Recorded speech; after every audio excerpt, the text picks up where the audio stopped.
Hi guys, खूप दिवसातून मी आज बनवला होता मिनी व्लॉग आणि आज आम्ही निघालो होतो भोरला थोडीशी शॉपिंग करण्यासाठी. आणि इथे बबडीसुद्धा आमच्यासोबत आली होती फिरायला, कारण तिला तर फिरायला खूप आवडतं. ती पण खूप जास्त एक्सायटेड होती फिरण्यासाठी. त्याच्यानंतर हा आहे भाटघर डॅम. तुम्ही बघितला आहे का? या रोडवरून कधी तुम्ही गेला आहात का? कमेंटमध्ये नक्की सांगा. त्याच्यानंतर भोरचे रस्त्यात खड्ड्यात रस्ता तेच समजत नव्हतं. नंतर आम्ही पोहोचलो भोरमध्ये. तुम्ही आला आहात का कधी भोरमध्ये? मला कमेंटमध्ये नक्की सांगा.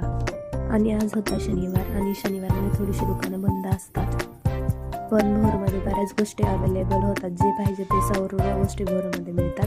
त्याच्यानंतर आम्ही खाली उतरलो आणि करायचे ते आयब्रोज.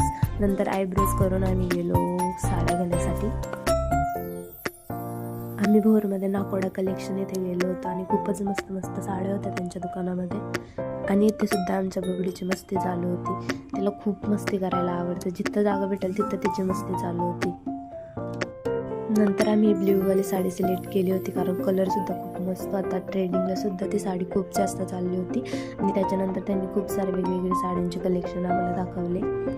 त्याच्यानंतर मला येल्लोवाली साडीसुद्धा खूप आवडली, कारण कलरसुद्धा एकदम फ्रेश होता आणि डिझाईनसुद्धा खूप मस्त होती त्याच्यावर.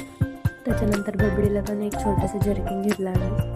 नंतर इथे वहिनींनी ऑनलाईन पेमेंट केलं आणि टोटल आम्ही 2700 रुपयाच्या साड्या खरेदी केल्या होत्या आणि खूपच मस्त होत्या साड्या. त्याच्यामुळे कमीसुद्धा केली त्यांनी प्राईस. त्याच्यानंतर आम्ही गेलो सँडल्स घ्यायला. खूप सुंदर सुंदर सँडल्स होते आणि मला ते साडीवर वेअर करण्यासाठी घ्यायचे होते, पण मला हा वाला आवडला, मग मी तोच सिलेक्ट केला. त्याच्यानंतर आम्ही बबडीला इथे बूट घेतला, कारण तिलासुद्धा बूट घ्यायचा होता आणि मग हा वाला मी सिलेक्ट केला. तर अशी होती आमची शॉपिंग. आणि नंतर आम्ही निघालो घरी जायला. लेट झाला होता. आणि कसा वाटला तुम्हाला छोटासा मिनी ब्लॉग कमेंटमध्ये नक्की सांगा. भेटूया नेक्स्ट मिनी ब्लॉगमध्ये. Bye bye.